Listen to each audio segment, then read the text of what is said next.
Pois é, que pena, né? A Mangueira, ali a região da escola de samba, da Estação Primeira de Mangueira, minha querida escola de samba, e passando por mais esse tiroteio. E esse tiroteio decorrente aí de um ataque por parte da facção criminosa local contra a UPP da chamada comunidade, né? Eu prefiro chamar de favela, que a gente precisa dar o peso real das condições em que as pessoas vivem, para que as autoridades públicas, inclusive, possam tomar as devidas providências que não tomam há décadas no Rio de Janeiro.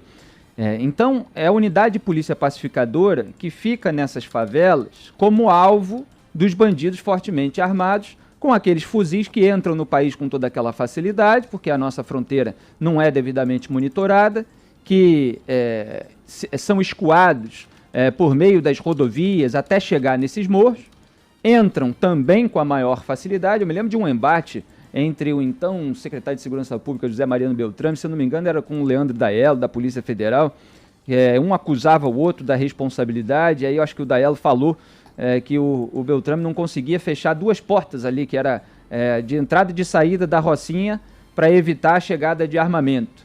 Ao mesmo tempo, claro, você tem a responsabilidade federal no monitoramento das fronteiras para a entrada dessas armas.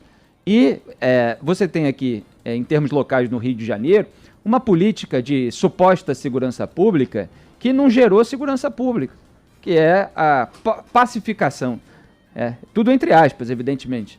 Muita gente, até hoje, né, quando a gente vê aí a disputa política do momento, na esfera federal também, as pessoas levam o nome de uma política pública como se fosse a consolidação, o resultado dela.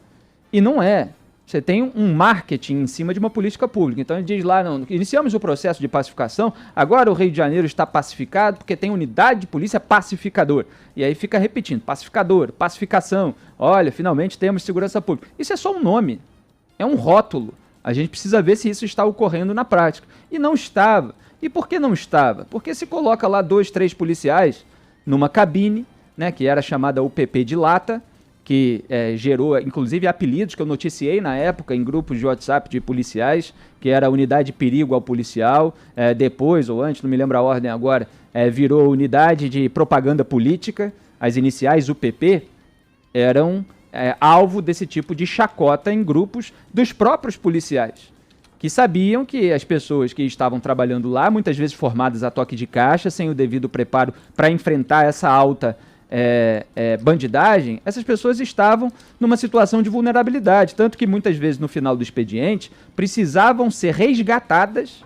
Imagina você trabalhar num lugar que para você sair você precisa ser resgatado pelo caveirão, quer dizer, pelo carro blindado, para você não ser morto, metralhado, né, com tiros ali de fuzil dos traficantes que ficam monitorando a entrada, a saída e o patrulhamento desses policiais. Claro que com ajuda até de menores de idade, aquele pessoal, o aviãozinho, o pessoal que fica espiando ali o que está acontecendo nas entradas das favelas. Então, houve um ataque da facção criminosa aos agentes que estão lá lotados na unidade de polícia pacificadora, sem a devida proteção e sem avançar para retomar. Eu acho até ruim esse termo, né, retomar o território, porque a gente nem se lembra mais de quando esse território foi dominado pelo Estado oficial, porque ele já está há décadas no Estado paralelo, depois desse abandono, desses acordos, às vezes tácitos, de governantes de não subir o morro, de não subir a favela e ir deixando os criminosos tomarem conta daquele local. E aí ficam lá os policiais em situação vulnerável, eles são atacados, aí vai a polícia militar e reage ao ataque que aqueles agentes sofreram. E tudo continua assim. É um enxugamento de gelo, é uma cena, mas vidas se perdem. Nós perdemos, ano a ano, depois do uso dessa política pública, dezenas e dezenas de policiais foram aumentando. O número de mortes, eu me lembro de publicar uma lista na época, 2011, 12, 13, 14, 15, 16, e aumentando o número de mortos nas unidades de polícia pacificadora, em tudo que estava relacionado a ela. Então é preciso que o atual governador, não é o único culpado, evidentemente, faça um planejamento estratégico para a atuação da polícia nas favelas do Rio de Janeiro. porque deixar 2, 3 policiais para serem alvejados e aí para depois reagir. E aí reagir, por exemplo, como aconteceu na Operação do Jacarezinho. Não estou dizendo que a causa foi a mesma, mas aí você reage, aí você tem os indícios de abuso policial e de execução, aí vive uma gritaria no debate público, aí a polícia vai e decreta o sigilo. E assim, é um efeito dominó de tudo que vai sendo feito da maneira errada. Mas a gente está vendo no Brasil, durante a crise sanitária, a incapacidade das autoridades públicas de terem um planejamento estratégico coordenado. Tudo no Brasil é feito com vistas à próxima eleição, ao dia seguinte, à semana seguinte, vamos deslocar aqueles agentes ali para gerar uma notícia e depois que se dane todo mundo.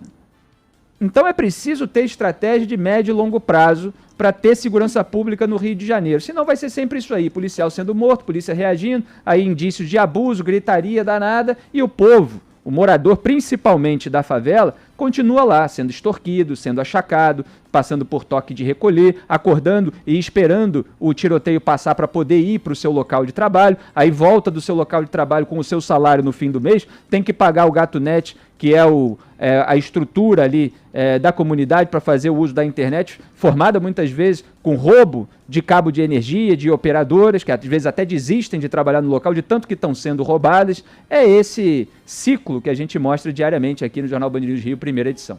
A gente continua falando também, falamos sempre. Perdão, Águia, só um detalhe, porque a gente está falando de um helicóptero de uma emissora de TV. Então vocês vejam que fazer reportagem no Rio de Janeiro também está complicado. Outro dia foi um repórter de uma emissora de TV, onde não faltam vozes governistas, que foi atacado durante uma manifestação bolsonarista, né? Durante ali aquele ato político do qual, inclusive, participou o general Eduardo Pazuello.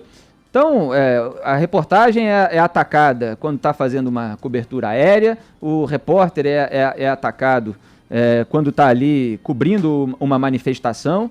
Está difícil fazer reportagem num ambiente que tem, de um lado, facções criminosas armadas, do outro lado, vândalos que ficam atacando a imprensa como um todo, porque os grupos políticos atacam a imprensa para que a pessoa não aceite qualquer informação incômoda para esse grupo que possa surgir, mesmo numa emissora que tem vozes que propagandeiam as narrativas oficiais.